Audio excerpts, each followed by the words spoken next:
Okay, welcome to Chapter 21. This is our video podcast on the respiratory system. And essentially, when we think about the respiratory system, one of the things that we have to consider is the fact that the respiratory system works in conjunction with the cardiovascular system in order to deliver oxygen to active cells so that they can make the maximum amount of ATP possible per fuel molecule, and also remove the waste gas, carbon dioxide, so that it doesn't build up to toxic levels around living cells and tissues, which would result in chemical changes that would end up killing those cells and tissues. So these are our learning outcomes. Again, I won't go through each of these. You can take a peek at those at the notes that are available on Blackboard. So let's begin with the organization and the function of the respiratory system. The respiratory system is composed of structures that are involved in breathing, also termed pulmonary ventilation. This involves airflow to and from the lungs. It's also involved in gas exchange, principally the swapping of oxygen for carbon dioxide. The carbon dioxide gets blown off when we exhale, and the oxygen enters the blood through diffusion when we inhale. The respiratory tract is a branching passageway that carries the air to and from the gas exchange surfaces in the lungs. And this tract is important because the bulk of the respiratory tract is essentially a pipe. And in the pipe, very little gas exchange occurs. But once we get to the delicate lung tissue, which is so thin that diffusion happens quite easily in this region of the respiratory system, we actually engage in gas exchange, swapping, again, oxygen for carbon dioxide. The two divisions of the respiratory tract include the conducting portion, which runs from the nasal cavity to the larger bronchioles and basically pipes the air into the exchange area, and the respiratory portion, which are the smallest bronchioles that lead into the alveoli. We call these the respiratory bronchioles, and the alveoli, which is where gas exchange happens for the first time, okay, in the respiratory bronchioles and the alveolar sacs. And so what you're looking at here is just a peek at the upper respiratory. It contains the upper respiratory tract. Its job is to filter, warm, and humidify the incoming air. It protects the more sensitive lower tract, and it reabsorbs heat and water in the outgoing air. The idea, again, is to prepare the air that you breathe for entry into the lungs so that once it gets there, it doesn't produce a lot of damage. If we didn't have this humidifying and filtering effect, as well as this particulate trapping that goes on in the mucus that's secreted by the mucous membranes that line the nasal cavity and the pharynx, as well as the upper respiratory, then what would happen is that the air that would get into the lungs would cause a lot of irritation and inflammation, causing the lungs to scar, and the result would be an impingement of respiratory function. Okay, we wouldn't be able to as effectively move air in and out of the lungs, because over time the lungs would become less distensible. They wouldn't stretch as easily. So you can see in the diagram here the different portions of the upper respiratory: the nose, the nasal cavity, the paranasal sinuses, and the pharynx. Remember that the pharynx has three parts: the nasopharynx, which is behind the nasal cavity, the oropharynx behind the mouth or oral cavity, and the laryngopharynx, which is behind the larynx. The lower respiratory system contains the lower respiratory tract, and it moves air to the gas exchange surfaces, and it exchanges gases with the capillaries. And you can see here that the structures in the respiratory division of the respiratory system, which makes up a major portion of the lower respiratory system, are delicate, very thin-walled. In fact, these clusters of sacs that you find all throughout lung tissue contains something known as a respiratory membrane, which consists of the squamous epithelial cells that make up the, you could call it the inside lining of the lungs, the basement membrane, and then on the capillary side, the endothelial cells. And so the gas doesn't have to go very far in order to get from the air in your lungs into the blood, and in turn to get the carbon dioxide out of the blood and into the lungs so that we can blow it off. And so this is just a list of the functions of the respiratory system. Provides surface area for gas exchange between the air and the circulating blood. It moves air to and from the exchange surfaces of the lungs along the respiratory passageways. It protects the respiratory surface from dehydration, temperature change, and environmental variation, and it defends the respiratory system and other tissues from invasion by pathogens as a result, again, of lymphatic tissue that you find patrolling the lungs and also in the connective tissue that you see throughout the upper respiratory. It also produces sounds for speaking, singing, and communication, and it facilitates detection of olfactory stimuli by receptors in the superior portion of the nasal cavity. Now, olfactory stimuli is what? The ability to pick up odors. Okay, so that's our sense of smell. So this is a look at the respiratory defense system. There are nonspecific as well as specific defenses against invasion by pathogens. There are filtration mechanisms that protect the delicate gas exchange surfaces from inhaled debris or pathogens. So we trap particulates in the upper respiratory. And this includes cells and structures of the respiratory mucosa, which lines the conducting portion of the respiratory tract. Pseudostratified ciliated columnar epithelium, as you can see here in the diagram, contains numerous mucus cells. The mucus is there to trap the particulates, and the cilia are there to move the mucus up towards the oral cavity so that you can either swallow it or you can spit it out. In any case, it doesn't end up in the lungs. The lamina propria is the underlying layer of areolar tissue. It supports the respiratory epithelium. There are mucus glands in the epithelium and lamina propria that produce the sticky mucus that traps the particulates. Anything greater than 5 microns is going to be essentially ensnared by these secretions. The beating of the cilia sweep the mucus and the trapped debris towards the pharynx, and it's either then swallowed or spit out. And this flow is known as the mucociliary escalator. Okay? So, non-specific defense, right? By trapping particulates, we reduce the number of pathogens that get to the delicate lung tissue. In addition, again, there's lymphatic tissue all along the connective tissue that is superficial to this epithelial mucous membrane. Now, if we look here at the respiratory defense system in the epithelia, what we see is as we move through the tract, we get changes in the tissue types that we encounter. The specific type is going to vary along the respiratory tract. The respiratory mucosa lines the nasal cavity and the superior pharynx, and it also lines the superior portion of the lower respiratory tract. It's lined with a stratified squamous epithelium that lines the inferior portion of the pharynx. Simple squamous epithelium forms the gas exchange surface that we find primarily in the lung tissue. The distance between the air and the blood in these regions is less than a micron. Okay, so very, very thin respiratory membrane.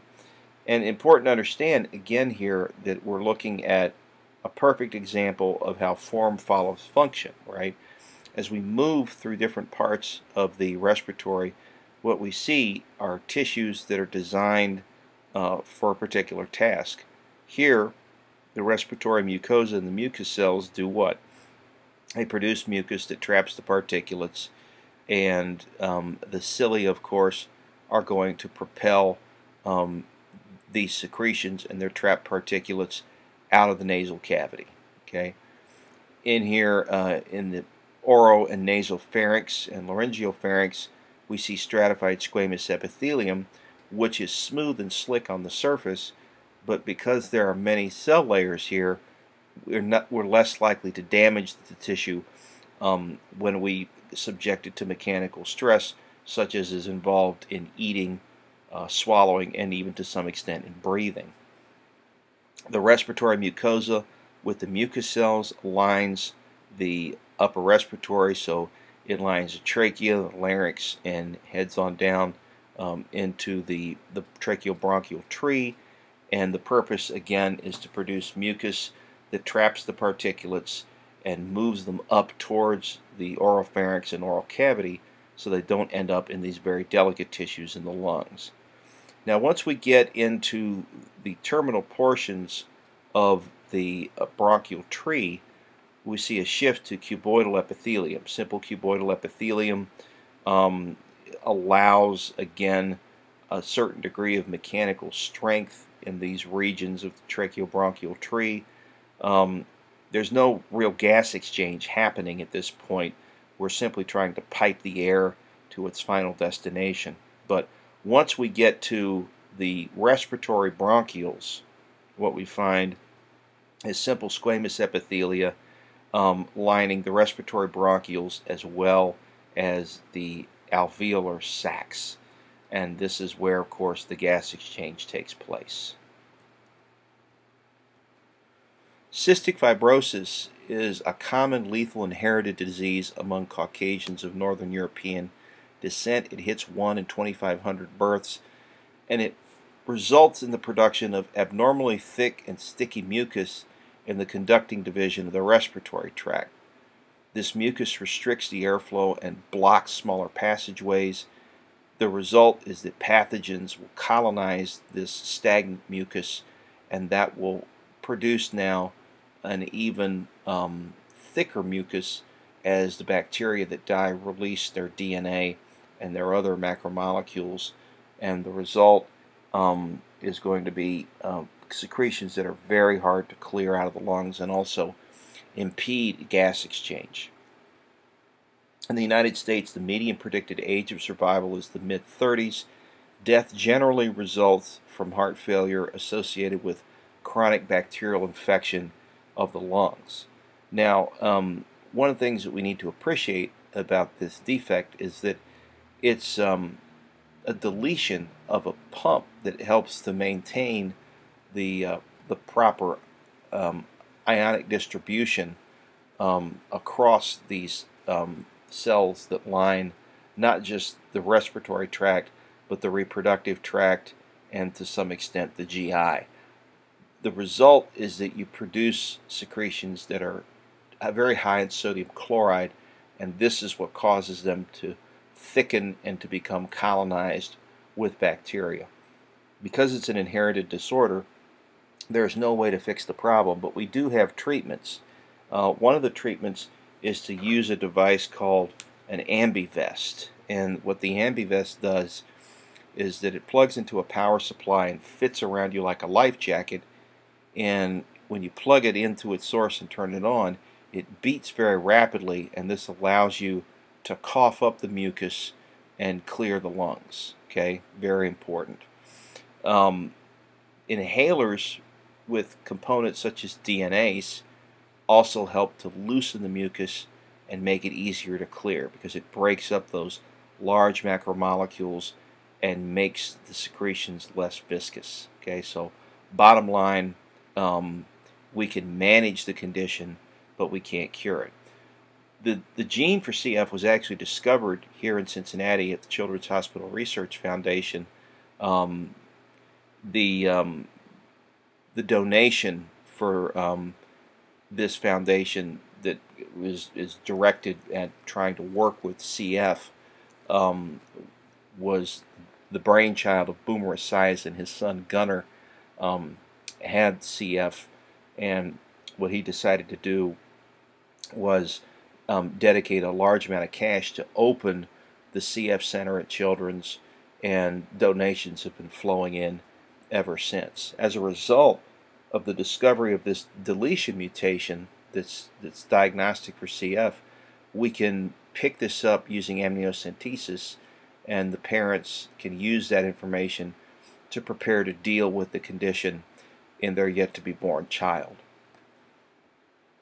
Okay, when we talk about the respiratory system, it all begins at the nose. You're supposed to breathe through your nose. I know some people breathe through their mouths, but that's not the primary passageway for air to get into the body. It should be through the nose. This is the primary passageway for air entering the respiratory system when you're resting and breathing quietly. The bridge of the nose is formed by the two nasal bones and supported by the anterior portion of the nasal septum. The anterior portion is composed of hyaline cartilage. The external nares, which we commonly call the nostrils, are open to the nasal cavity, and the nasal cartilages are small elastic cartilage that extend laterally from the bridge of the nose, and they help keep the external nares open. Okay, so you can see the cartilage here sort of in gray, and the bone here in sort of tan. The paranasal sinuses are actually connected to the nasal cavity, and they're contained in the bones that form the lateral and superior walls of the cavity. We find them in the maxillary bone, the frontal bone, the ethmoid bone, and the sphenoid bone.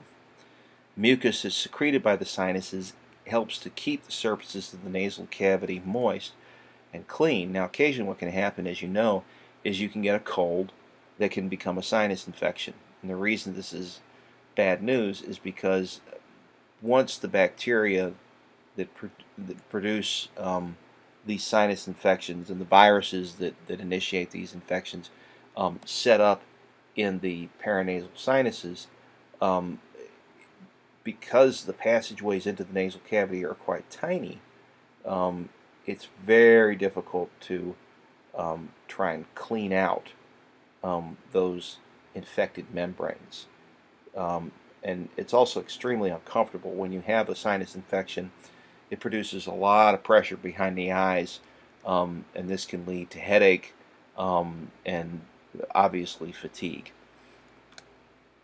This is a coronal section through the cranial region. Note the nasal cavity has an extensive network of veins in the lamina propria that release heat to warm the inhaled air. Water from the mucus also evaporates to humidify it.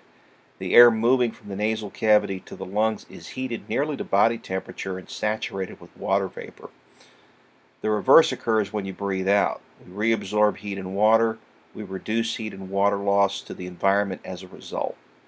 Structures that we need to note include the nasal septum, which is formed by fusion of the perpendicular plate of the ethmoid bone and the vomer. This divides the nasal cavity into right and left portions. And the meatuses on the lateral walls of the nasal cavity. You have three of them, the superior, middle, and inferior nasal conchae, which form ridges on the lateral walls of the nasal cavity, and then in between them there are grooves. And what this does is this allows the air as it enters the nasal cavity to swirl around inside, to become humidified and filtered, and the result is that this humidification, this filtration, and this warming prepares the air for entry into the delicate tissues of the lungs. It also allows us to smell. It brings the olfactory stimuli to the olfactory receptors. Now, something we should note about the nasal septum is that sometimes people can have a blow to the nose, and this can deviate the nasal septum by essentially compromising that joint between the vomer and the perpendicular plate of the ethmoid. And the result often is that in conjunction with a cold or with a sinus infection, that portion of the nasal cavity towards which the septum deviates will close up, and it'll be very difficult for you to get air into the lungs from that side of the nasal cavity. Other respiratory structures include the pharynx, which is the chamber shared by about the respiratory and the GI. It's split into three regions: the nasopharynx, which is the superior portion from the soft palate to the internal nares, so it lies behind the nasal cavity. It contains the nasopharyngeal meatus, which is the pharyngeal opening of the eustachian tube that leads to the middle ear. The oropharynx, which lies behind the mouth between the soft palate and the base of the tongue, lined with stratified squamous epithelium. And finally, the laryngopharynx, which lies behind the larynx between the hyoid bone and the larynx. Important point here regarding the auditory tube: in the event that you get a cold or you get a throat infection, this is the route that viruses and bacteria can take to migrate from the throat into the middle ear, and this can produce a condition known as otitis media or ear infection. Okay, so the reason this happens a lot in children is because the auditory tube, also known as the eustachian tube, is very short and very straight, and the result is that the pathway that the bacteria take from the throat to the ear is very short, and so ear infections are much more frequent. As we age, the eustachian tube becomes more convoluted, and the result is that we're less likely to get bacteria into the middle ear. Okay, other upper respiratory structures: the internal nares are the connection between location where the nasal cavity opens into the nasopharynx. The nasal vestibule is the space within the flexible tissues of the nose. It contains coarse hairs that extend across the external nares and trap large airborne particles and prevent them from entering the nasal cavity. The hard palate is the bony floor of the nasal cavity and separates the oral and nasal cavity, while the soft palate is behind the hard palate and it extends to the posterior hard palate. It terminates in a structure called the uvula.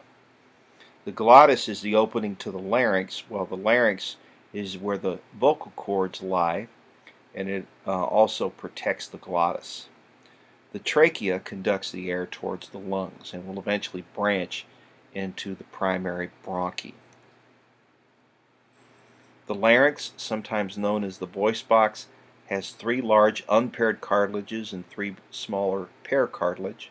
The large unpaired cartilage include the epiglottis, which is shaped like a shoehorn. It projects superior to the glottis, and when you swallow, it folds back over the glottis and prevents solids and liquids from getting into the upper respiratory and down into the lungs. The thyroid cartilage forms most of the anterior and lateral walls of the larynx, and it has a prominent anterior surface called the laryngeal prominence, or the Adam's apple, which is more pronounced in men than in women. It attaches to the hyoid bone, the epiglottis, and the smaller laryngeal cartilages. The small paired cartilages include the cuneiform, which are little wedge-shaped cartilages that are long and curved and lie within the folds of the tissue that extends between the lateral surface of each arytenoid cartilage and the epiglottis. So you can see the arytenoids here, and you can see the cuneiforms like a pair of little horns right up top. The corniculate cartilage articulate with the arytenoids, and they function with the arytenoid to open and close the glottis. So they pivot, and they'll either open up the passageway into the trach or they'll close it. The arytenoid cartilages articulate with the superior surface of the chrysoid cartilage. Okay, so you can see here the chrysoid and the arytenoid cartilages, and there's the point of articulation. What we're looking at here, of course, is the back of the larynx. Okay, so we've got a posterior view in this figure. So again, to revisit: chrysoid, thyroid, arytenoids, over here the corniculates, okay, and then over here the cuneiforms. Okay, we're looking here at the glottis. Air enters and leaves the larynx through this opening, and it's made up of the vocal folds and the rima glottidids, which are the openings between the folds. The vocal folds contain the vocal ligaments that are inferior to the vestibular folds and are involved in sound production. So when air rushes past them, they vibrate, and that's what allows us to speak. It's opened and closed by the rotation of the arytenoid cartilage at the posterior aspect. The vestibular folds contain vestibular ligaments, and they prevent foreign objects from entering the glottis. Okay, so you can see here the vestibular folds with the glottis closed. There are the vocal folds of the glottis, sometimes called the true vocal cords, and then these vestibular folds are sometimes known as the false vocal cords. Okay, next we want to touch on the larynx. Important thing to note about the larynx is that it's the home of the vocal cord, so it's involved in speech production, which requires two processes: phonation, which is sound production from the larynx, which causes the vibration of the vocal cords that makes the sound waves as the air passes them on the way up from the lungs through the trachea, past the larynx, and then obviously out through the oral cavity. The pitch depends on the diameter, the length, and the tension in the vocal cords. Basically, the higher the tension, the higher the pitch, and the more powerful, or the thicker the diameter, the lower the pitch. Okay, so pitch is basically the number of waves that pass a certain point in a certain period of time. The more waves that pass a particular, sound waves that pass a particular point in a period of time, the higher the sound is going to be. It's controlled by voluntary muscles. Articulation is the modification of the sounds by components of the oral cavity, the tongue, the teeth, and the lips. Amplification and resonance happen in the pharynx and the oral and nasal cavities, and also the paranasal sinuses. And so I'm sure at some point you've been congested and you've noticed that the quality of your voice changes. Or if you were to hold your nose, you notice how the quality of your voice changes, such as I'm doing right now. And this is because you lose some of that amplification that's common in the nasal cavity and in the paranasal sinuses. Okay, the trachea is a tough, flexible tube. It's about 1 inch wide and about close to 5 inches long. It contains approximately 20 C-shaped tracheal cartilages that prevent the trachea from collapsing when air moves in and out. Basically provides structural support for the entire system. The ends of the tracheal cartilage are connected by the trachealis muscle that allows expansion of the esophagus when you swallow. If the tracheal cartilage is wrapped all the way around the trachea, you wouldn't be able to get food down the esophagus and into the stomach. It would simply stop when it met the larynx. This allows expansion of the esophagus during swallowing, but it also allows tracheal constriction or dilation. And this is, again, under the control of the autonomic nervous system. So very important that we understand that bronchodilation and bronchoconstriction go hand in hand with these effects on the trachealis muscle as well. It branches into right and left primary bronchi. Each bronchus leads to a lung. Most foreign objects that enter the trach end up in the right primary bronchus rather than the left because it's more vertical than the left bronchus. It also is a bit wider in diameter. Now, you may be familiar with a technique known as the Heimlich maneuver, which is designed to dislodge food if it locks in the trach. If you accidentally get a food particle down in the trachea and it blocks air getting into the lungs, what you can do is get behind the person who's choking and provide an upward thrust on the xiphoid process of the sternum. Basically, this is an inward and upward thrust, and the air that's trapped behind the food particle will force it out through the trachea and through the oral cavity. What you're looking at here is just a diagram of the air conducting passageways of the lower respiratory. You can see that air moves from the trachea to the primary bronchi, then the secondary and tertiary bronchi, and finally we get into the bronchioles, and there's many branchings that produce bronchioles, and the end of the conducting pathway is the terminal bronchioles. And at that point, we shift from what we call the conducting division of the respiratory system into the respiratory division of the respiratory system. And the idea in the respiratory division is that we actually affect gas exchange, whereas in the conducting division, we're simply trying to get the air down to the areas where the gas exchange occurs.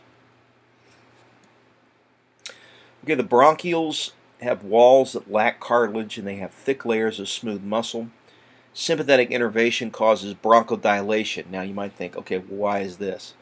The bronchodilation allows more oxygen to get into the lungs. The more oxygen we get into the lungs, the more oxygen we can load into the blood. The more oxygen we load into the blood, the more oxygen we can deliver to the tissues, and the more ATP that the tissues can produce. And so this meets the energy requirement for the fight or flight response.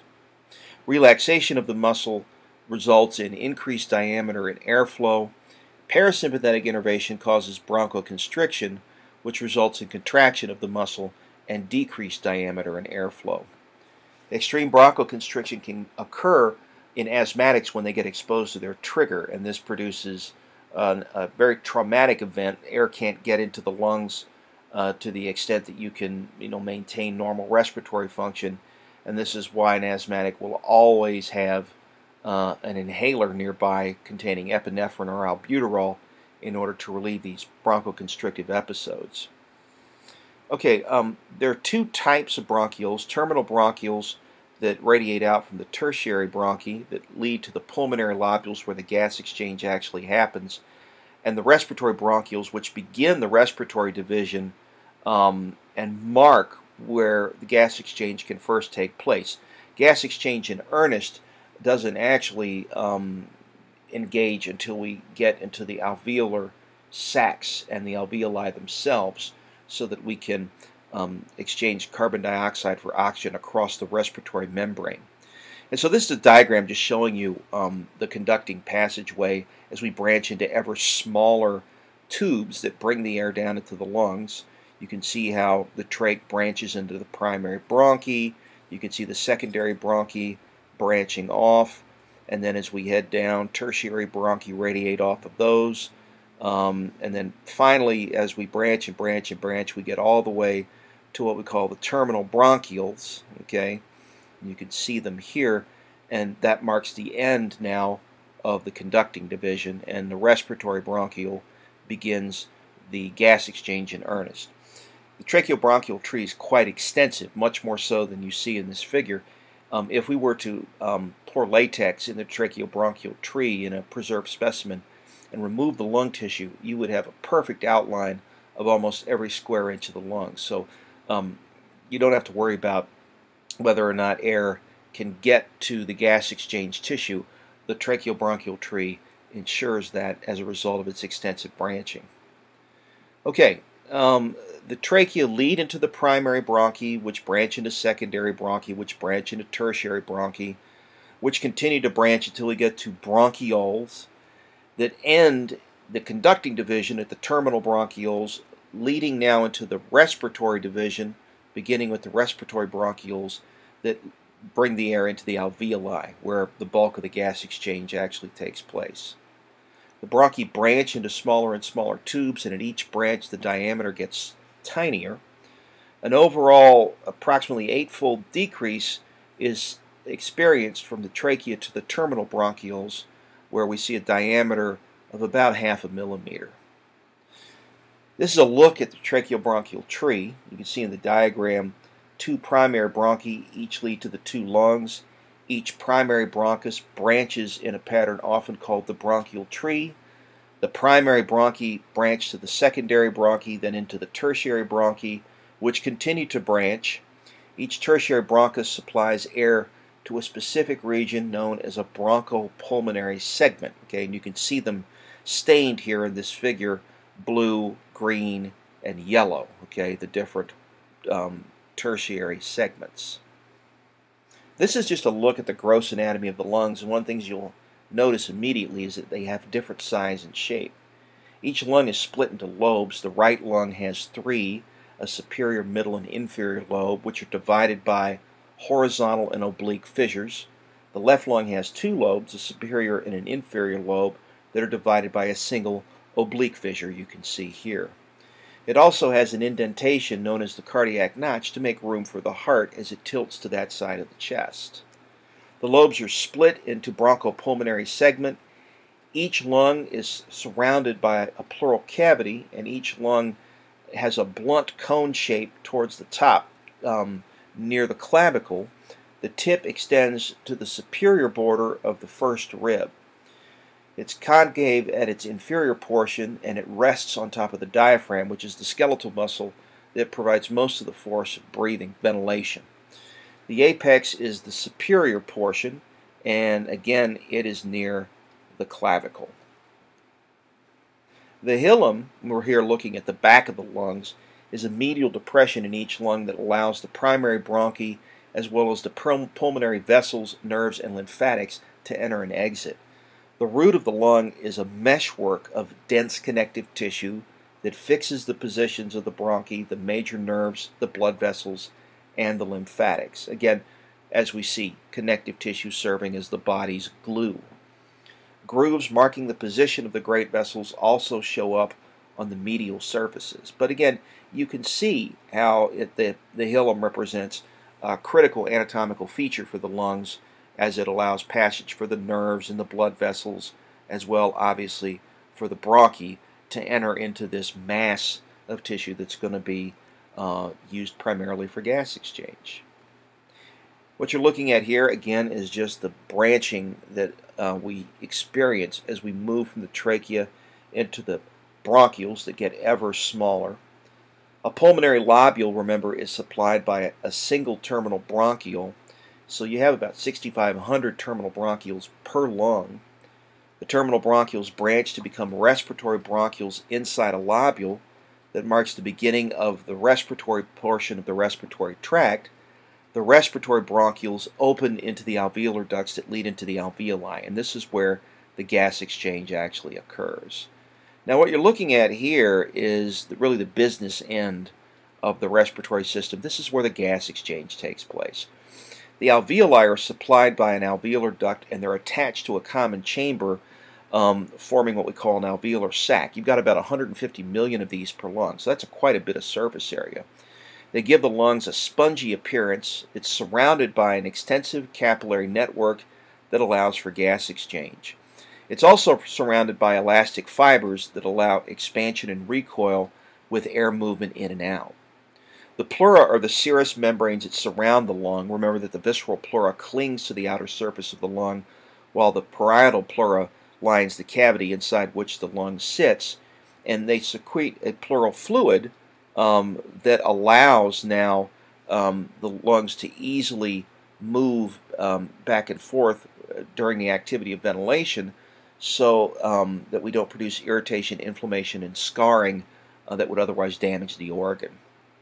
Note that the parietal pleura extends over the diaphragm and the mediastinum.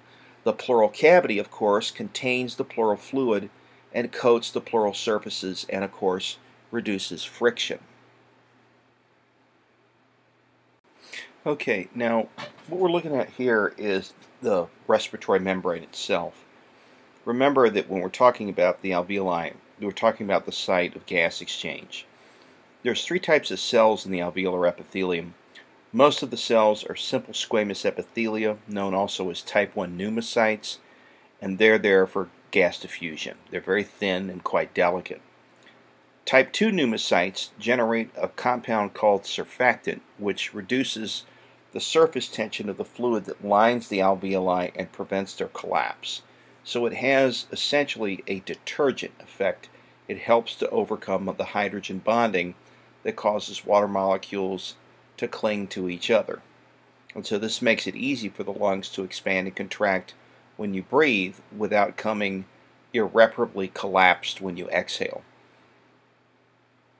The roaming alveolar macrophages, also known as dust cells, patrol and phagocytize particles that could clog the alveoli. This again is a wonderful example of how the lymphatic system will always put tissue where it's most likely to run into pathogen. In this case, since the respiratory system is open to the outside world, it makes perfect sense to line the lungs with macrophages, and also there are lymphocytes in the area that are capable of defending against disease.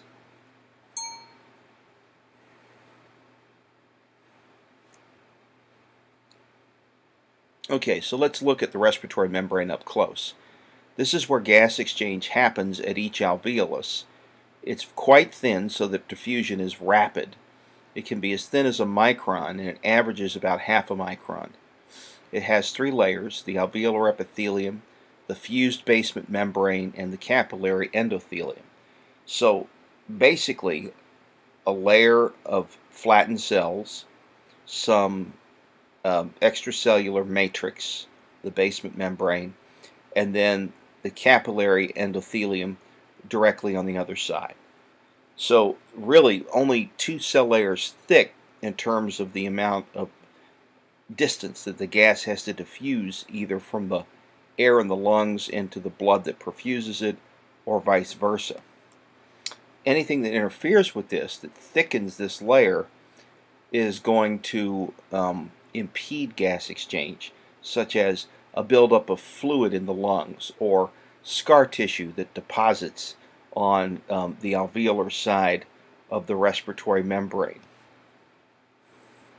Okay, this is just a look at the learning outcomes we're going to hit for respiratory physiology. Again, I won't go through each of these. You can peek at that in your notes. Okay. So let's talk a little bit about respiratory physiology. Respiration is two integrated processes: external respiration, which is the exchange of gases between interstitial fluid and the external environment, and pulmonary ventilation, which we know is breathing. This involves physical movement of air into and out of the lungs. The primary function is to maintain alveolar ventilation so that it's coupled effectively with perfusion of the lung tissue. Movement of the air into and out of the alveoli is an important aspect of alveolar ventilation. Internal respiration is the absorption of oxygen from the blood, as well as the release of carbon dioxide by the tissue cells. Remember that when we're talking about the systemic tissues, there's going to be a relatively high amount of carbon dioxide and a relatively low amount of oxygen, because the equation for respiration involves the consumption of oxygen and the production of carbon dioxide. And if we take a look at this equation just quickly before we move on to the rest of our discussion on respiratory physiology, what we see is, write this out here,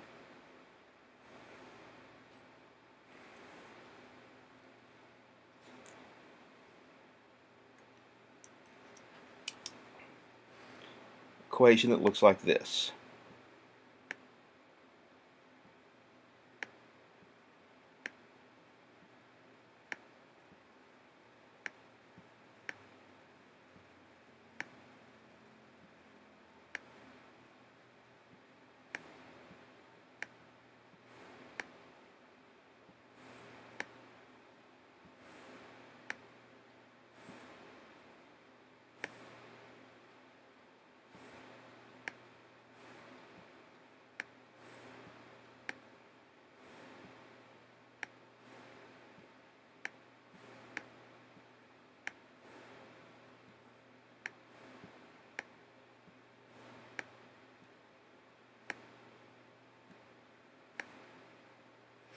And we should also note that there's a considerable amount of heat produced and quite a bit of energy in the form of ATP. In fact, a total of 38 ATP per molecule of glucose consumed. Forgive my penmanship here, a little wonky. But what you can see is that carbon dioxide is being produced while oxygen is being consumed. So when the blood that's oxygen rich arrives at metabolically active tissue, there's going to be a natural diffusion gradient that's going to promote the movement of oxygen out of the blood and into the tissues at the same time that carbon dioxide moves out of the tissues and into the blood. Gas diffusion occurs across the respiratory membrane between the alveoli and the capillaries. It also occurs across capillary walls between the blood and other tissues. Gas transport, remember, is critical to normal respiratory function. Abnormalities that affect external respiration can affect cellular activity. Hypoxia is defined as low tissue oxygen levels, and it puts limits on metabolic activity because without oxygen around, we can only make 2 ATP per molecule of glucose, which is far less than we get in the presence of oxygen. Anoxia means no oxygen supply. Much of the damage that's caused by heart attacks and strokes is the result of localized anoxia. Now, what we want to address next is this idea of how it is that gas behaves under different physical conditions, and we call these the gas laws.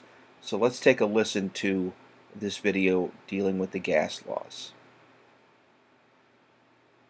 Okay, now important that we understand that when we're discussing the gas laws, there's an equation that essentially states that we have a relationship between temperature, volume, and pressure that indicates how it is that the gases behave. And it's known as the perfect gas equation. I'll write it up here for you now. And it simply states that pressure times volume is equal to the number of moles of gas times the gas constant times the temperature. And this law takes into account all of the other gas laws together, and I'll show you how to apply it in just a bit.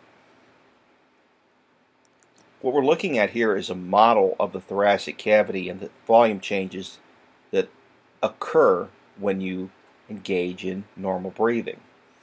The changing shape of the thoracic cavity results in a change in its volume, which results in a pressure change. The shape changes are accompanied by movements of the diaphragm and the rib cage. Bottom line, when the diaphragm relaxes, it becomes domed in shape, and it reduces the volume of the thoracic cavity. This produces a positive pressure outside the lungs, and if the nose or the mouth are open, this will drive air out of the lungs. On the flip side, as the diaphragm contracts, it becomes less dome-shaped, more flattened. This results in an increase in the volume of the thoracic cavity, creating a vacuum around the outside of the lungs, which cling to the walls of the cavity, and the result is that we produce a negative pressure that will draw air into the lungs. So we call this negative pressure breathing. At rest, the pressure inside the lungs, which we call the intrapulmonary pressure, and outside the lungs, which is atmospheric pressure, are the same, and there's no net movement of air. The expanding thoracic cavity will expand the lungs. The parietal pleura is attached to the thoracic wall, and the visceral pleura is attached to the lungs. The pleural fluid between them forms a bond between the parietal and visceral layers and allows them to cling together. If injury allows air into the pleural cavity, this bond is broken, and this can cause atelectasis, which is a fancy clinical term for lung collapse. During inhalation, the thoracic cavity wall enlarges and increases in volume, and this decreases the pressure so that the pressure outside is greater than the pressure inside, and this will cause air to flow into the lungs. Remember that in gases and in liquids, the substance will always move from an area of high to low pressure because nature abhors a vacuum. During exhalation, the thoracic cavity decreases in volume. This increases the pressure. The result is that the pressure outside is less than the pressure inside the lungs, resulting in air being forced out from an area of high pressure to low pressure, and as a result, we exhale. The pressure differential is something that is going to drive the ventilation of the lungs. The difference between the atmospheric and the intrapulmonary pressure is the pressure differential we're interested in. The pressure inside the respiratory tract and within the alveoli is going to vary depending on the state of the diaphragm. The direction of airflow is determined by the pressure differential. In inhalation, the interpulmonary pressure is less than atmospheric. As a result, a negative pressure differential pulls air into the lungs. But during exhalation, the intrapulmonary pressure is greater than the atmospheric pressure. The positive pressure differential will push air out of the lungs. The gas pressures are measured in a rather unusual way in millimeters of mercury. And you might think, okay, well, why are they measured in millimeters of mercury? And the reason for this is that this is a method of pressure measurement that comes from an instrument called a barometer. Basically, a barometer looks like this. I'll draw it here. It's a glass tube that's closed at one end, shaped like a U, opened at the other end, and it is filled with a substance called mercury, which is one of two metals that are a liquid at room temperature. So we'll draw this here in black. This would be the mercury. Okay, here's the mercury on the other side of the tube. And mercury has kind of a dark color, so we'll sort of fill this in.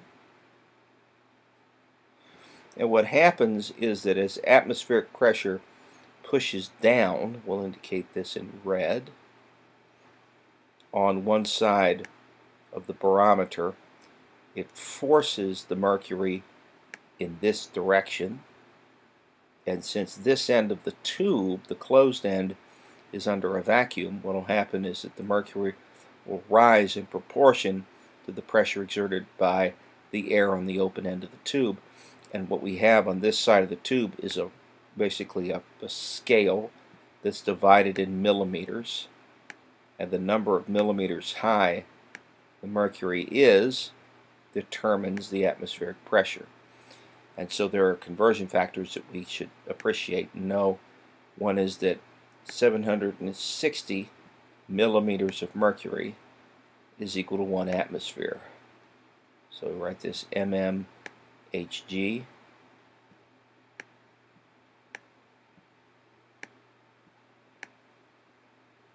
equals 1 atmosphere.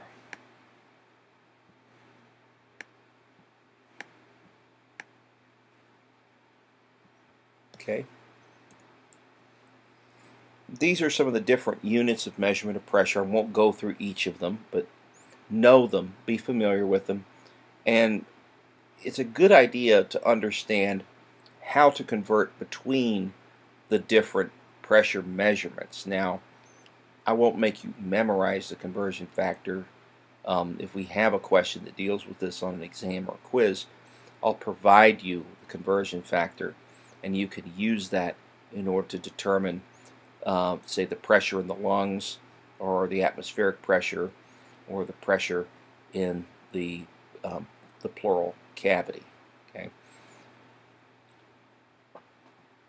The muscles that are involved in ventilating the lungs include the intercostals, the abdominals, the diaphragm, the sternocleidomastoid, the pectoralis major and minor, and also the erector spinae muscles to some degree.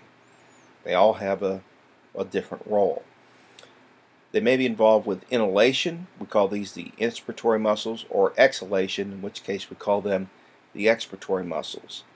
The primary inspiratory muscles involved in quiet breathing are the diaphragm, which is responsible for 75% of the air movement. It flattens the floor of the thoracic cavity and increases its volume, as well as the external intercostals that are responsible for the remaining 25% of the movement. Intercostal muscles, as you note from the diagram, are between the ribs. That's what the term intercostal literally means. Accessory inspiratory muscles increase the speed and the amount of rib movement, allowing deeper breathing and greater oxygen intake. They're used when tissue oxygen demands are not met by a movement that's provided by the primary muscles, and these extra muscles, these accessories, are the sternocleidomastoid, the scalenes, the pectoralis minor, and the serratus anterior. Okay, you might ask, okay, well, where are those? Well, the sternocleidomastoid is up here by your neck. It attaches to the clavicle and the sternum in the mastoid process. The scalenes are essentially these muscles here. Okay, you can see them attached to the ribs, and the pectoralis minor is this muscle that lies under the pec major. It helps to elevate and expand the rib cage. The serratus anterior, also known as the boxer's muscle, is also going to help to expand the chest cavity, essentially by pulling it apart laterally. There are no primary expiratory muscles. With quiet breathing, exhalation is mostly a passive process, resulting in the recoil of the elastic components of the tissues that support and provide connection for the respiratory tissues. The elastic forces and the gravity reduce the volume of the lungs, and as a result, air is driven out. But there are accessory expiratory muscles when we want to breathe out more completely. They depress the ribs and they push the diaphragm upward and decrease the thoracic cavity volume quite fast. They allow greater pressure changes and faster airflow out of the lungs, and they include the internal intercostals, the transverse thoraces, the external obliques, the internal obliques, and the rectus abdominis. So, bottom line, the abdominal muscles, when they crunch, push the organs up against the diaphragm, and this reduces the volume of the thoracic cavity even further.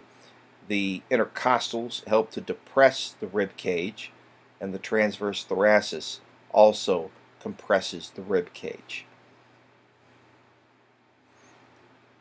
There are different respiratory volumes that we need to be aware of that are used to assess the efficiency of pulmonary function. Tidal volume is defined as the amount of air that's moved in and out of the lungs during a single resting breathing cycle. It averages half a liter. Your inspiratory reserve volume is defined as the amount of air taken in above tidal volume. So when you breathe in normally and then continue to breathe in as hard as you can, that presents inspiratory reserve volume.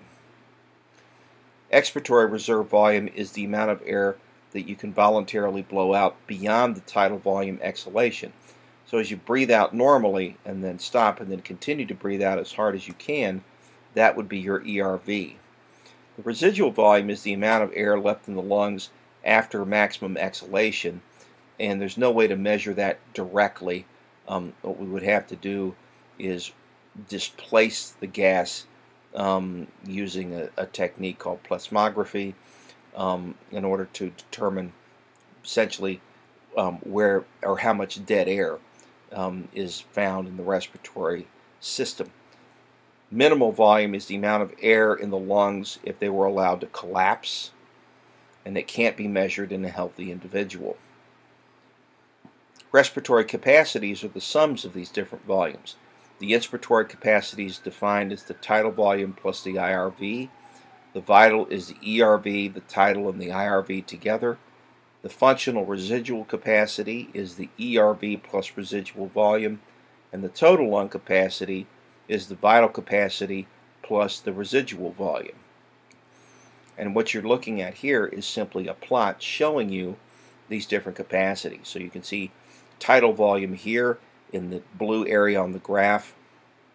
This would be defined as expiratory reserve, the area in pink. This is inspiratory reserve, and vital capacity runs essentially from the base of the expiratory reserve all the way to the peak of the inspiratory reserve, and in a healthy person it's about 6 liters. And you can also see here the residual volume, which can't be blown out of the lungs voluntarily. It's designed primarily to maintain the shape of the airways. The method that we use to measure these different lung capacities is called spirometry. Essentially what they'll do is they'll have you blow into an electronic device which will read the volume of air that you move with each exercise. Generally they have you do a vital capacity, a tidal volume, and an inspiratory and expiratory reserve, and they use that to diagnose whether or not you have any chronic or acute problems with pulmonary function. And so what you're looking at here are just some of the readouts for pulmonary volumes in males and females. You can see here the vital capacity, which is split into the IRV, the tidal, and the ERV. You can see the residual volume for males and females, and the total lung capacity. Note that it's higher in males than females, and this reflects generally the larger body size as well as the higher metabolic rate in the males, due primarily to the effects of testosterone. So here's just another revisitation of the gas laws. And what you're looking at here are just some of the partial pressures and gas concentrations by percentage in regular atmospheric air. Okay, so you can see the source of the sample here on the left-hand side, and we break that down into the percent that's nitrogen, oxygen, CO2, and water vapor. And what you'll notice is that in each case, nitrogen is by far the most abundant gas on a molar ratio, but it's biologically inert in the sense that cells can't use this to synthesize protein or to produce energy, because N2, the diatomic form of the gas, does not dissolve very much in water to the point where it's bioavailable, meaning it can be chemically incorporated into things like amino acids and nucleic acids and so on. It has to be converted into forms that contain hydrogen and or oxygen.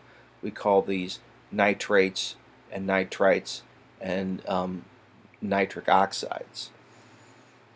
But the oxygen, which is the most important gas in the mixture that makes up atmospheric air, is present about 21% in regular air that you inhale, and that's enough to drive aerobic respiration in tissues throughout the body. Notice that it's less in saturated alveolar air, and it's still below inhaled dry air in exhaled air at about 15%. And this represents, again, the oxygen that's used in order to drive metabolism. Notice the changes in CO2 content, right? 0.04% in inhaled air, about a little over 5% in alveolar, and around 4% in exhaled air. And this represents, again, the process of metabolism, which generates carbon dioxide, which is removed as the waste gas as we exhale. So here's a look at gas exchange during respiration. Respiration serves as a means for the body to exchange gases with the atmosphere via the blood. The partial pressure of oxygen, PO2, in the air in the alveolar spaces in the lungs is greater than the PO2 in the blood, so oxygen diffuses into red blood cells from air in the lungs. Also, the partial pressure of carbon dioxide, PCO2, in the air in the lungs is less than the PCO2 in the blood, so carbon dioxide diffuses out from red blood cells and into the air in the lungs. Oxygen-rich blood is carried through pulmonary veins to the heart and then pumped through systemic arteries to the body. The PO2 in the blood is higher than the PO2 in the body tissues, so oxygen diffuses out from red blood cells at the body tissues. Also, the PCO2 in the blood is lower than the PCO2 in the body tissues, so carbon dioxide diffuses into red blood cells there. Oxygen-poor blood is carried through systemic veins back to the heart and is pumped through pulmonary arteries to the lungs, where gas exchange again replenishes the blood with oxygen and removes carbon dioxide. Okay, The next aspect of respiration we want to talk about is to touch on hemoglobin structure, and very important that we understand that this is a pigment that has been well designed for carrying oxygen through the circulatory system, delivering it to metabolically active tissue, and also picking it up in lung tissue. Each 100 milliliters of blood leaving the alveoli carries about 20 milliliters of oxygen, but only about 1.5% is dissolved in the plasma. The remaining is bound to the iron ions in the heme units of hemoglobin. You can see pictured here in the inset. So note that there are 4 hemes per hemoglobin molecule, and as a result 4 binding sites for oxygen, and that's what the oxygen itself literally attaches to, is the iron in the center, indicated here by the little red dot. Each of the 4 hemoglobin proteins, each of the 4 globular proteins in hemoglobin contains a heme unit. Each hemoglobin molecule can reversibly bind up to 4 molecules of oxygen, forming something we call oxyhemoglobin, which is indicated by the chemical formula HBO2. Carbon monoxide can also bind to heme units, making them unavailable for oxygen transport, and this is part of the reason that carbon monoxide is considered to be a metabolic poison. You can't be in a room with high carbon monoxide levels very long before it occupies most of the heme binding sites in hemoglobin in your blood. In addition, it also occupies oxygen binding sites in the electron transport chain, and so this cuts down on the body's ability to produce ATP in 2 ways. It reduces oxygen transport by occupying the heme binding sites, but it also constipates the electron transport chain so that high energy electrons cannot lend their energy to be used to pump protons into the inner membrane space of the mitochondria, which ultimately drives ATP production. And this is why you die in very short order under high carbon monoxide conditions. Turns out that carbon monoxide is close to the same shape and size as oxygen is, but it binds almost 200 times more tightly to those binding sites. This is why in your home you need a carbon monoxide detector in order to warn you of dangerous levels of the gas, because it's odorless, colorless, and tasteless. Okay, if we look at the oxygen hemoglobin saturation curve, this is a graph that plots hemoglobin saturation as a percentage of heme units bound to oxygen at a given moment and under different physical conditions. It has an S shape because of the increased affinity hemoglobin has for oxygen with each oxygen molecule bound, and we call this phenomenon cooperativity. Because this is a tetramer, the binding of the first oxygen opens up the other oxygen binding sites a bit so that it's easier for subsequent oxygen molecules to bind. This increases steeply until it reaches a plateau at near saturation. Hemoglobin is more than 90% saturated, however, with a partial pressure of oxygen above 60 millimeters of mercury. And that's important because that's what we tend to experience when we're talking about the pressures in atmospheric air. Examples of points on the oxygen hemoglobin graph: at a partial pressure of oxygen of 95 millimeters of mercury, which is the blood going into the body tissues, hemoglobin is 97% saturated. At a partial pressure of oxygen of 40 millimeters of mercury, which is where the blood is leaving the tissues, hemoglobin is 75% saturated. So the difference between those two is the amount of oxygen that's actually dropped off to the tissues, and that's sufficient to drive metabolism. As a result, substantial oxygen reserves are even present in venous blood. In fact, if the heart were to stop beating and the lungs were to stop respirating, ventilating, you have 5 minutes, which is your oxygen reserve, to restart the heart and get the person breathing again before permanent brain damage and death result. At a partial oxygen pressure of 20 millimeters of mercury, which we see in active muscle tissue, hemoglobin drops to about 20% saturated. So we can see here that muscle has a high metabolic demand for oxygen because it does a lot of work. And this indicates the release of large amounts of oxygen to muscle tissue. This is why when you actively exercise, you breathe harder because you have to get more oxygen into the blood to get it to the muscles so that they can continue to perform their task. And so here you can see what the curve looks like. It has sort of an S shape to it. These are the pressures that you see in active muscle. These are the pressures that you see in blood leaving peripheral tissue. And note the saturation here on the vertical axis. And this is the average pressure of oxygen entering the systemic circuit. Okay, so this is coming right out of the heart, right out of the left ventricle into the aorta. You would see these kinds of saturation. Factors that affect this curve include the pH of the fluids. This is called the Bohr effect. As the pH decreases, the hemoglobin is less able to bind to its oxygen, so it surrenders more of it to the surrounding tissue.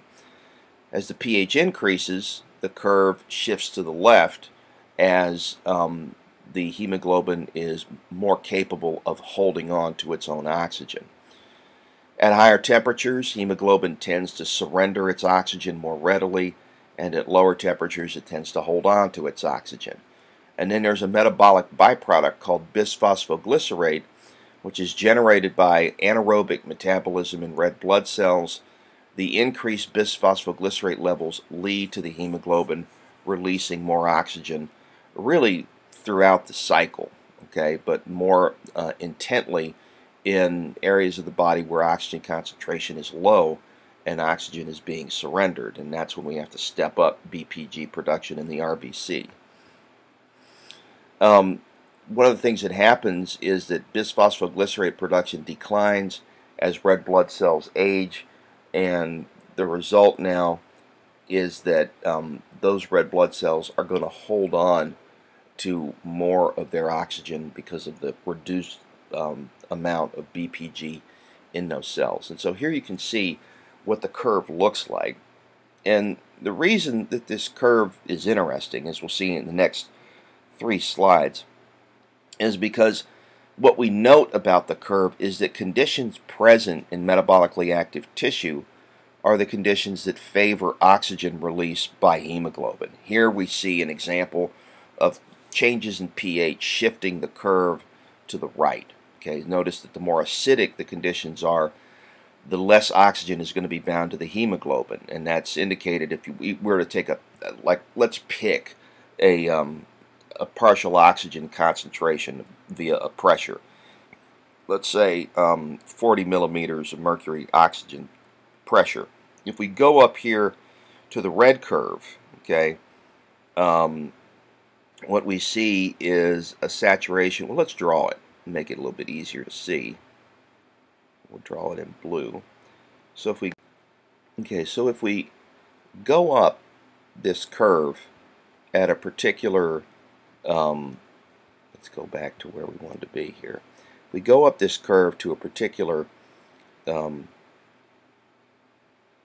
a particular oxygen concentration, let's say 40 millimeters of mercury oxygen concentration, and we head all the way up now, drawing as straight a line as I can here to the red curve. The saturation at 7.6, we come straight across, is a little over 80%. Okay, but if we were to take this same curve at a lower pH, 7.2, look what we get here. Something a little bit north of 60%. So bottom line, the more acidic the conditions are near hemoglobin, the more likely the hemoglobin is to surrender its oxygen. And that's good because metabolically active tissue, we have low pH conditions because of the generation of carbon dioxide. When it combines with water catalyzed by carbonic anhydrase, which is inside the red blood cell, produces carbonic acid. The carbonic acid releases protons, and the protons drop the pH in the RBC, and the result is a shifting of the pH downward, okay, and that's going to cause the hemoglobin to release more oxygen.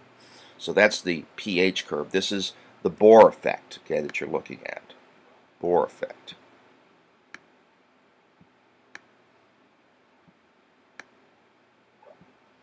Bohr effect.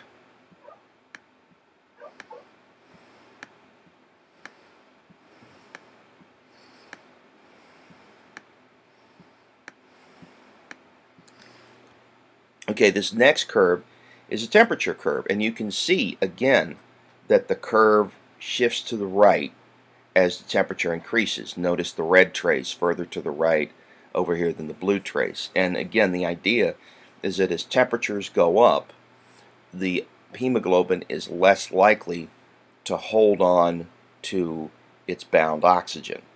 And again, we can do the same trick we did before. We can draw a line indicating, let's again pick 40 millimeters mercury of oxygen concentration. We head up all the way to the 20-degree curve, and we're close to 85, close to 90% saturated. Whereas down here at 43 degrees, we're about 45% saturated, or maybe even 50%. So again, as temperature increases, the amount of oxygen bound to hemoglobin decreases. Again, in metabolically active tissue, because metabolism is constantly running, one of the things that we see, one of the things that we note, is that the temperatures are higher in metabolically active tissue than they are in tissue that's at rest. Muscle tissue, for instance, has a higher temperature than, say, connective tissue. As a result, when blood arrives at muscle tissue, it's more likely to unload its oxygen payload than if we were to consider what would be happening at temperatures that have a lower temperature. Okay, so very important that we note that. Okay. Let's talk about CO2 transport in the blood. Most carbon dioxide is transported in the blood as bicarbonate dissolved in the plasma. Aerobic metabolism in peripheral tissues generates CO2 as an end product. That's essentially the oxygen-poor version of carbon in living systems. After entering the blood, the carbon dioxide is transported in plasma as a gas at 7%. It's bound to the protein portion of hemoglobin molecules at about 23% as a result of being reversibly attached to amino groups throughout the hemoglobin molecule. And this generates a compound called carbaminohemoglobin, which, oddly enough, has a lower affinity for oxygen than regular old hemoglobin. And that's another important point that we need to make about this property of hemoglobin, is that in areas of high carbon dioxide concentration, the hemoglobin has an even lower affinity for its oxygen than in areas of the body where carbon dioxide concentration isn't as high. It's converted to a molecule of carbonic acid inside the RBC, and this is where the bulk of carbon dioxide is transported, which is in the blood plasma as bicarbonate. A reversible reaction by carbonic anhydrase, shown here, generates the carbonic acid, and they dissociate into bicarbonate and hydrogen ions. The bicarbonate is swapped out of the cell while chloride is brought into the cell in a phenomenon called the chloride shift. Okay, and this maintains the electrical charge across the RBC, but it also has the effect of maintaining the pH inside the RBC. What happens as a result is that the bulk of this bicarbonate is going to be transported in the plasma. Hydrogen ion can also bind to hemoglobin, forming acidified hemoglobin, and the hemoglobin molecule as a result functions to buffer the pH within the RBC to a certain extent. But again, we should note that in conditions of low pH, the RBC is going to tend to surrender its oxygen. So what's going on in metabolically active tissues is several things at the same time. Number one, there's a lot of carbon dioxide being produced. Okay, as that carbon dioxide enters the RBC, it tends to bind to the hemoglobin, and that tends to force the hemoglobin to release its oxygen.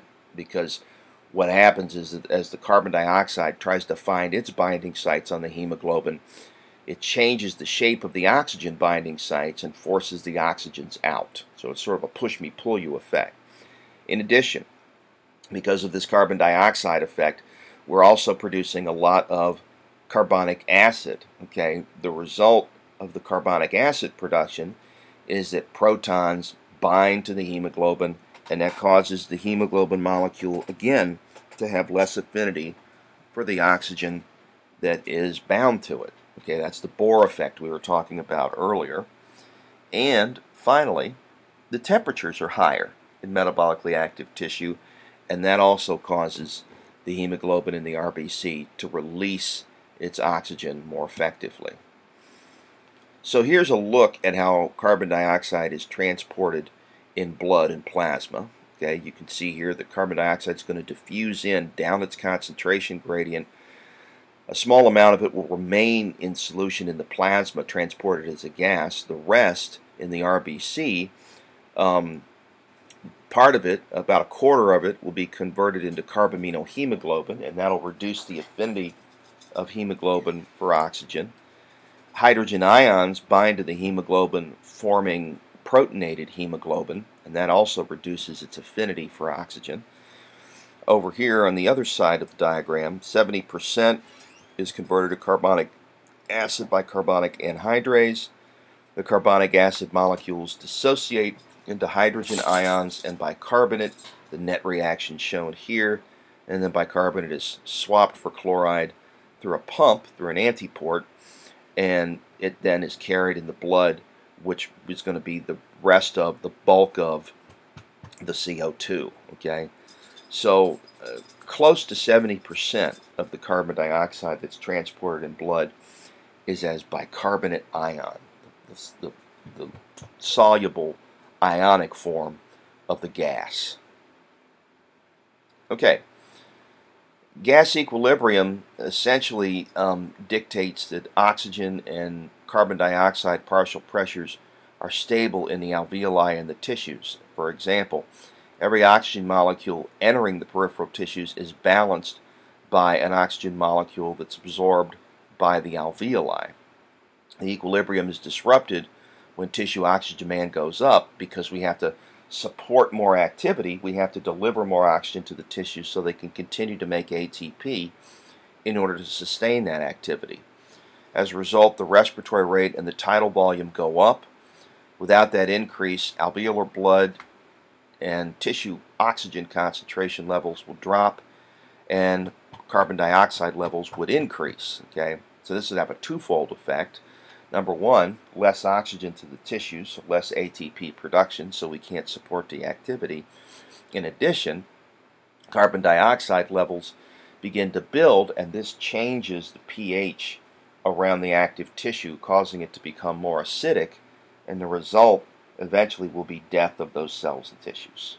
So that's not a good situation. So remember that the blood is important in two ways, right? It delivers oxygen for the cells to make ATP, but it also removes the carbon dioxide so the cells can continue to exist and persist. And so here's a look at the set of reactions that go on the left in the alveoli, where we have oxygen pickup, and on the right in the capillaries that deliver oxygen to the systemic tissues, where we drop off oxygen and pick up carbon dioxide. Now, I won't go through every single reaction. You can see it diagrammed for yourself in the handout, but what I will do is show you a little video here that sort of details gas exchange. So take a listen.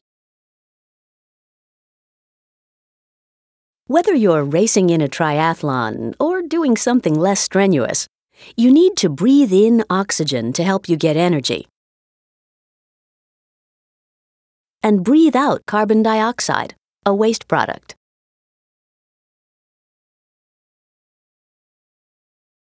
When you inhale, your diaphragm and rib muscles contract, increasing the volume of your lungs. When you exhale, these muscles relax, decreasing the volume of the lungs. When the lungs expand, air pressure in the lungs drops, causing air to flow into the lungs.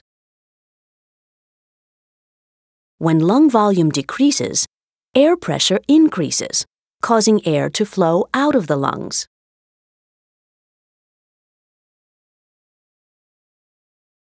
Air enters the nose or mouth, moves down the trachea, and goes into the two bronchi. Air moves down smaller and smaller bronchioles until it reaches a tiny sac, an alveolus.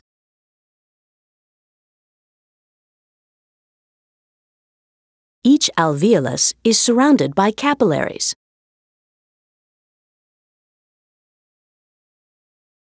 Oxygen diffuses from the alveolus to the blood, and carbon dioxide diffuses from the blood to the alveolus. As blood flows through the capillary, it becomes rich in oxygen.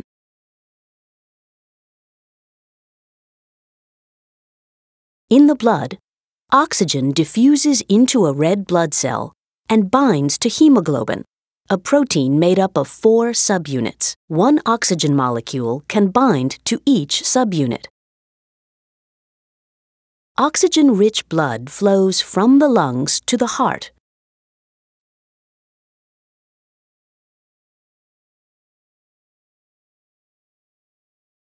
Which pumps this blood to capillaries all over the body. Here, we see oxygen diffusing from a capillary's red blood cells into a muscle cell. Oxygen is used by the cell's mitochondria to produce ATP during cellular respiration. Carbon dioxide is released. How does carbon dioxide leave the body?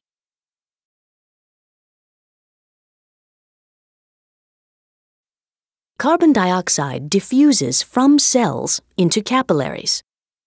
Some carbon dioxide stays in the plasma, the liquid part of the blood. Most carbon dioxide, however, enters red blood cells. Some carbon dioxide binds to hemoglobin. The rest is converted to bicarbonate, which diffuses into the plasma. This oxygen-poor blood flows back to the heart, which pumps it to the lungs. There, carbon dioxide diffuses from the plasma into the alveolus. Bicarbonate enters red blood cells and is converted back to carbon dioxide. Carbon dioxide is also released from hemoglobin. Carbon dioxide diffuses out of the red blood cells, into the plasma, and into the alveolus.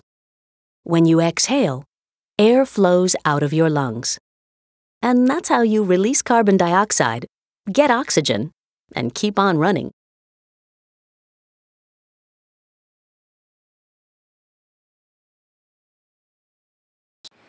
Okay, this is our module on pulmonary disease.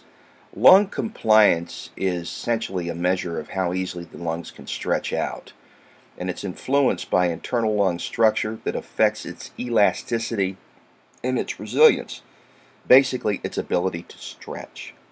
It's also influenced by how flexible the chest wall is. Static measurement is determined by intrapulmonary pressure at different lung volumes. Bottom line, what can affect the ability of the lungs to expand? If there are deformities in the pulmonary cavity itself, the thoracic cavity, for instance, might have a reduced ability to expand due to ossification of the joints that allow the rib cage to lift up and out when you breathe in. You might have a deformity of the spine that reduces the overall volume of the thoracic cavity. And those would all be examples of what we would call restrictive pulmonary disorders, meaning they restrict the ability of the lungs to open up to their fullest extent. In addition, you can have diseases that result in enhanced scarring of the lungs, causing them to become less distensible as well, more difficult for them to stretch out. So both of these can affect lung compliance, and there's a variety of diseases that produce both of those results. The resistance of the lungs is an indication of the force that's required to inflate or deflate them.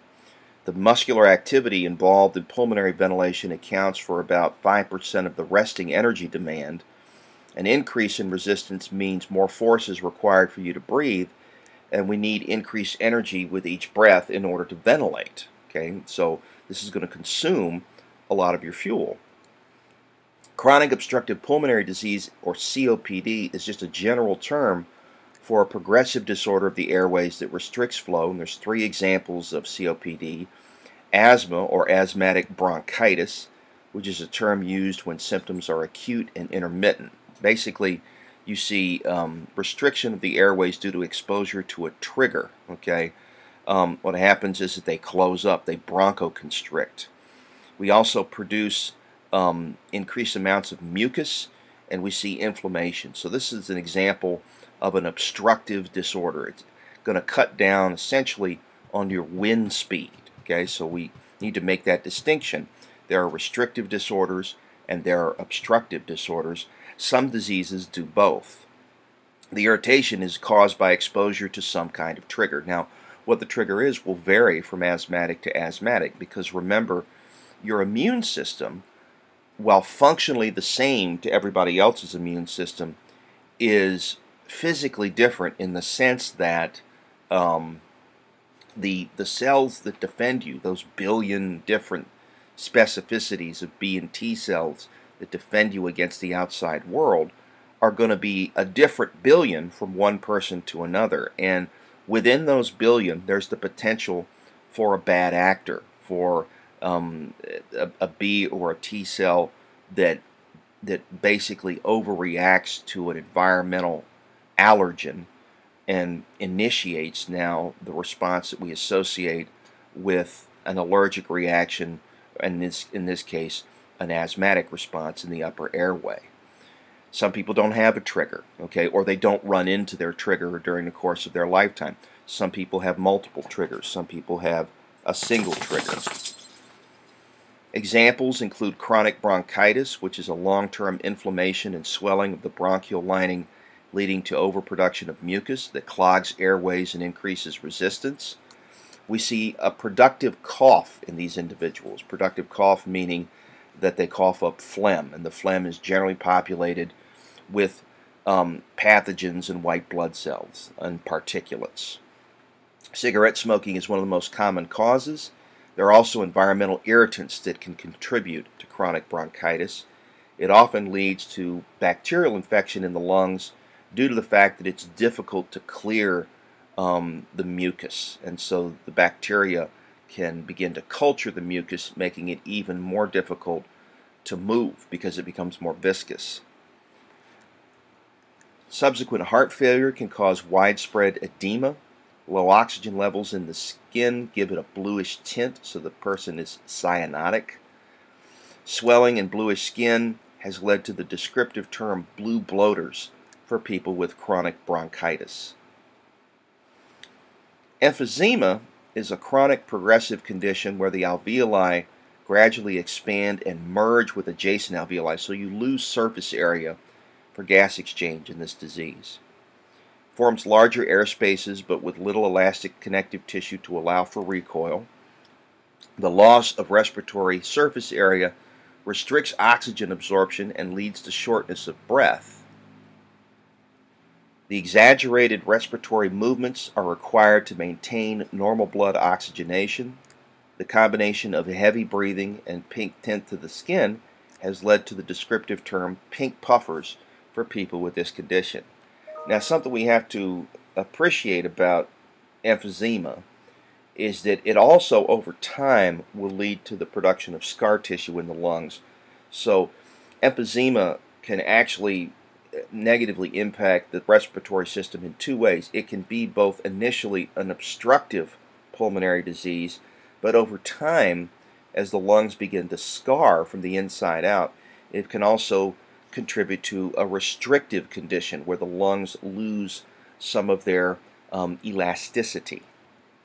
And this is due to the effects primarily of the tar in the cigarette smoke. Okay, the way that we regulate the rate of breathing are through rhythmicity centers that are stationed primarily in the brainstem. The most basic level of control involves pacemakers in the medulla. These centers establish the pace of respiration by adjusting pacemaker cells and also coordinate respiratory muscle action. And they work in conjunction with the pre-Butzinger complex, which is essential to all forms of breathing. The mechanisms here aren't completely understood. There's obviously a pacemaker somewhere, but we have yet to locate it.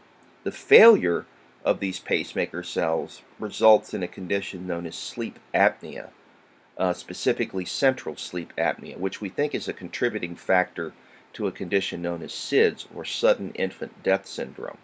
The idea is that a defect in generating rhythmic stimuli to the diaphragm results in a cessation of breathing while you're asleep, and the result is death in the night.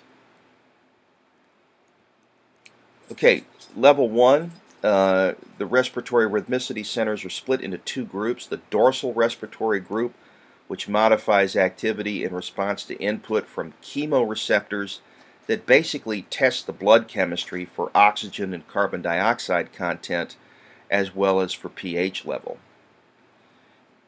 We look at both the blood and the cerebrospinal fluid, and we input that information to the DRG. There are also baroreceptors, which are stretch receptors that monitor how far out the lungs expand. And we don't want to overinflate the lungs, because if we did that, they could burst. And if you rupture the lungs, they'll collapse. It's mainly concerned with the rate and depth of inspiration. The inspiratory center innervates primary inspiratory muscles. Each center is also split. The other respiratory center includes the ventral respiratory group. Remember, dorsal means towards the backside, ventral means towards the front. It's mainly associated with expiration, and it functions only when breathing demands increase such that the accessory muscles are involved. So in heavy breathing, in order to support extended physical activity. The apneustic and pneumotaxic centers are located in the pons. Remember, the pons is above the medulla oblongata and below the midbrain, and they adjust the output of the respiratory rhythmicity centers. In effect, they adjust the pace of respiration. The apneustic center promotes inhalation by stimulating the dorsal respiratory group. The degree of stimulation is adjusted based on sensory information from the vagus nerve, which is going to control the amount of lung inflation. The pneumotaxic centers inhibit the apneustic centers and promote passive or active exhalation. Increase in pneumotaxic output shortens inhalation duration and results in a faster respiratory rate, while a decrease in output slows the pace, but it also increases the depth of respiration. The apneustic centers are more active. As a result, in this sense, they produce more inhalation. But there are higher centers that also exert control, for instance, the cerebral cortex. Okay? We also have centers in the hypothalamus and the limbic system. Now, remember to orient yourself, right? The hypothalamus lies beneath the thalamus and above the pituitary gland, and is part, really, of the limbic system. The limbic system is a set of structures that essentially ring the thalamus, and we think of the limbic system primarily as our emotional brain, among other things. And then, of course, the cerebral cortex, which is the seat of higher sensory processing and reasoning and cognition, just to name a few functions. These can alter the activity of the pneumotaxic centers. Normal breathing can occur without higher input as a reflex. And so what you're looking at here is a diagram where these centers are located. Okay, so you can see here the inspiratory centers of the dorsal respiratory group down here just below the pons.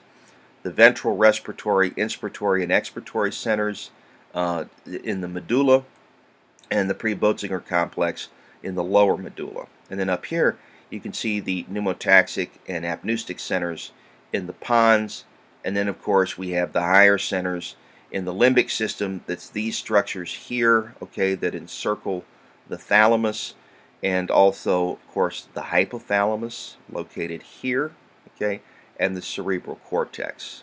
Okay, so you can see here a degree of hierarchy, right? Higher centers talk to the pneumotaxic centers that can inhibit the apneustic.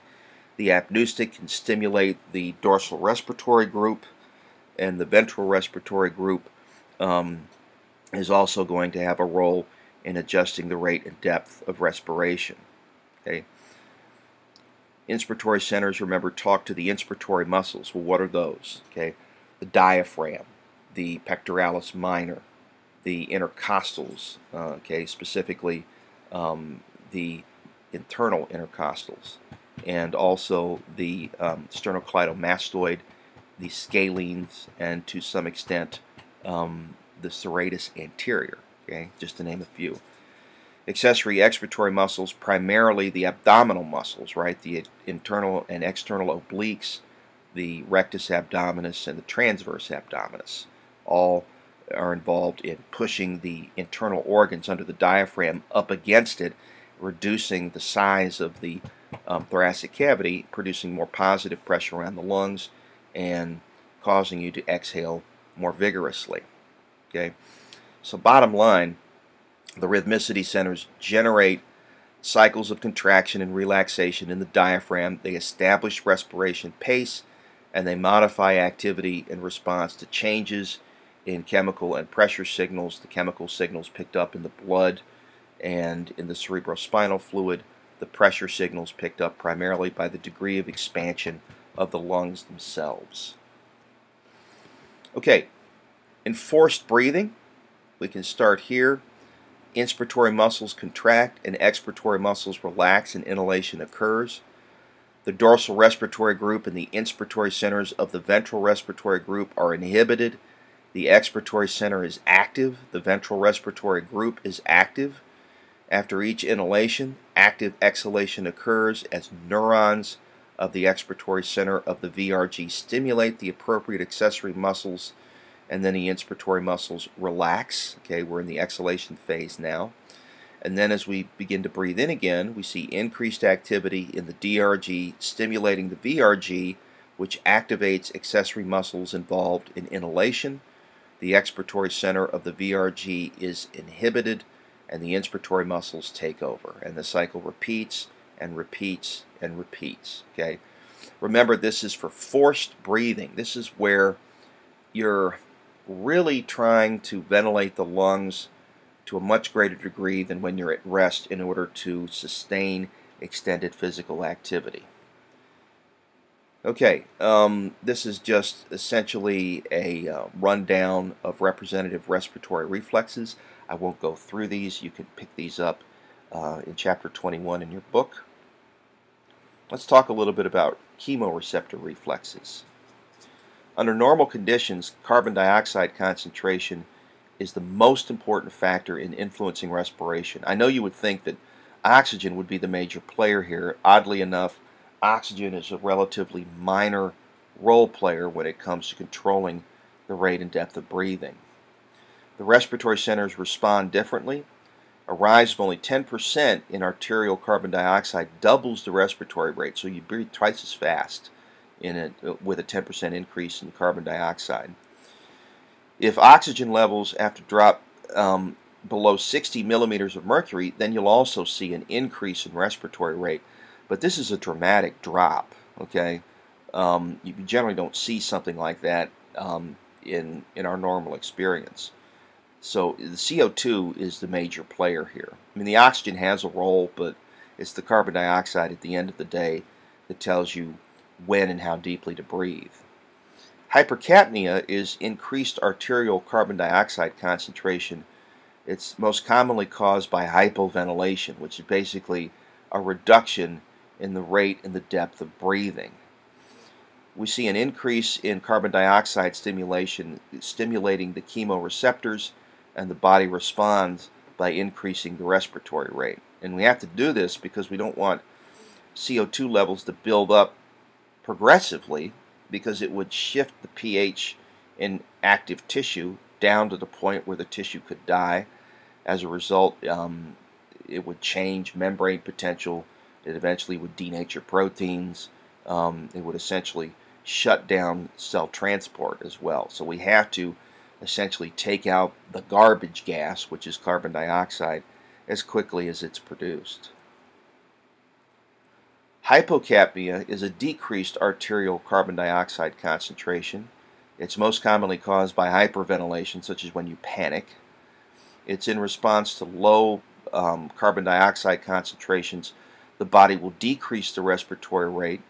Snorkelers will sometimes hyperventilate to increase their dive time, but this is dangerous because levels of oxygen can drop enough to cause fainting before the carbon dioxide levels rise enough to cause an urge to breathe. Okay, so again we see an example of how CO2 is the major driver of controlling the rate and the depth of respiration. So this is a very unusual situation when you're deep sea diving without oxygen supply, that the oxygen levels drop below that 60 millimeters of mercury level. This is called shallow water blackout. What you're looking at here is just an example of how the body regulates blood pH by controlling the rate and depth of respiration. So we can begin here with normal arterial carbon dioxide concentration. We disturb the CO2 concentration by increasing the CO2 content in the blood and in the tissue fluid, and the result is a drop in pH. And this stimulates arterial chemoreceptors, which stimulate respiratory muscles. In turn, this drop in pH stimulates the cerebrospinal fluid chemoreceptors in the medulla, and this sends signals to increase respiratory rate, and this results in increased elimination of carbon dioxide at the alveoli, and then we restore homeostasis. So what we see here in the top end of this diagram are two stimuli that will both act to increase the rate and the depth of respiration. High CO2 content in the blood and in the cerebrospinal fluid, and also low pH. And the reason those two are related is because they're really two sides of the same coin. Remember that as carbon dioxide enters the blood, it will produce carbonic acid, and the result will be to drop the pH level. On the other side of the diagram, what we see is a homeostatic disturbance where we have decreased arterial carbon dioxide concentration. This is hypocapnia. This is going to inhibit arterial chemoreceptors. We're going to have a decrease in the carbon dioxide concentration in the cerebrospinal fluid. This will result in an inhibition of respiratory muscles via decreased stimulation from CSF chemoreceptors. This slows down the rate and the depth of breathing, and the result now is that we retain more CO2. This drops the pH of the blood back down to normal, and we restore homeostasis by controlling both the pH and also the carbon dioxide concentration in the blood and the cerebrospinal fluid. Baroreceptor reflexes are designed to prevent damage to the lungs as a result of overinflation.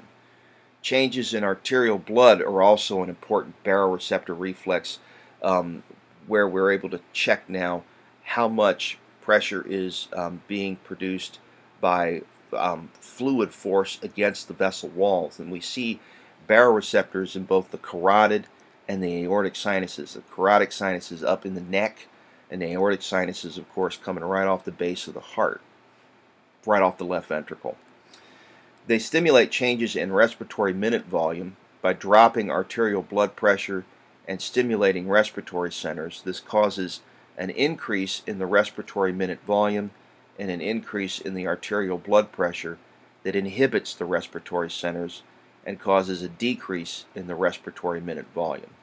So bottom line, okay, we can see that as the arterial blood pressure drops, the respiratory minute volume goes up. As the arterial blood pressure rises, the respiratory minute volume goes down. Now you might say, well, why is that? Well, think about it. If the arterial blood pressure is dropping, what's happening to the rate of oxygen delivery to the tissues? It is also dropping. Okay, so what do we have to do? We have to increase the amount of breaths we take per minute in order to maintain sufficient oxygen concentration in the blood to keep the tissues supplied with oxygen. Okay. On the flip side, as arterial blood pressure goes up, we're increasing the rate of delivery of oxygen to metabolically active tissues. The result is that we can slow down the respiratory minute volume because we have adequate perfusion of the tissues with oxygen. Okay, so interesting baroreceptor seesaw effect here. Okay, the other baroreceptor reflexes that we're going to talk about here are these inflation-deflation reflexes, and they're activated by stretch receptors in the lungs during forced breathing. For instance, when the tidal volume is over a liter, sensory information is distributed to the apneustic centers and the ventral respiratory group. In the inflation reflex, what we're trying to do is prevent the lungs from overexpanding because they could rupture if they fill up with gas too much. Whereas the deflation reflex inhibits expiratory centers and stimulates inspiratory centers when the lungs are deflating. And so how does this work? Well, stretch receptors in the alveolar walls are stimulated as elastic fibers recoil and the alveolar volume is reduced. The expiratory centers of the ventral respiratory group are inhibited. The inhibition continues until exhalation stops. On the flip side, forced inhalation begins with activation of the dorsal respiratory group and the inspiratory centers of the ventral respiratory group. And what will happen in the deflation reflex, again, is we'll control the amount of gas that we can push out of the lungs. Okay? Protective reflexes for the respiratory system include sneezing and coughing. These are designed to keep irritants out of the lungs. Sneezing is triggered by irritation of the nasal cavity wall, while coughing is triggered by irritation of the larynx, the trachea, or the bronchi. Both involve apnea, which is a period of cessation of breathing, followed by a forceful exhalation. This clears the irritants out and keeps the lungs from accumulating particulates. As we age, respiratory function declines. All aspects of respiratory function decrease with age. The elastic tissue deteriorates, vital capacity decreases as elasticity of the lungs drops because of accumulation of scar tissue. Arthritis in the ribs reduces compliance and maximum respiratory minute volume. Bottom line, you can't expand the chest cavity as effectively as you could when you were young and healthy because the joints have a decreased range of motion. And then you have a little bit of emphysema, not because necessarily you smoked, but you may have picked up secondhand smoke or environmental irritants, and over a lifetime of breathing, this results in the accumulation of particulates in the lungs, which leads to scar tissue formation, which leads to reduced compliance. Also, we should note that the muscles of breathing get weaker, and so it's harder for you to get a good deep breath. The extent varies with exposure to irritants in your environment. Respiratory function obviously is going to decline more rapidly if you smoke, because now you're actively introducing irritants into the lungs. And extensive research has shown an absolute causal link between emphysema and cigarette smoking. There's no doubt about that correlation. And so this is just a graph showing you respiratory performance as graphed as a percentage of the value at age 25 over time. Okay, so you can see time there on the x-axis, and you can see respiratory performance there on the y. So somebody who's never smoked, notice, okay, that their respiratory performance stays consistently higher than the regular smoker, indicated by the solid red line. But the good news is that if you stop, you can recover some of that function. This individual stopped at age 45. Their decline is still more rapid than somebody who's never smoked, but it's a lot less rapid than if they had continued to smoke. An individual who stops at age 65 will also see a decrease in the degradation of performance compared to the consistent smoker. But notice that the earlier you stop smoking, the more effectively you can slow the decrease in performance of the respiratory system.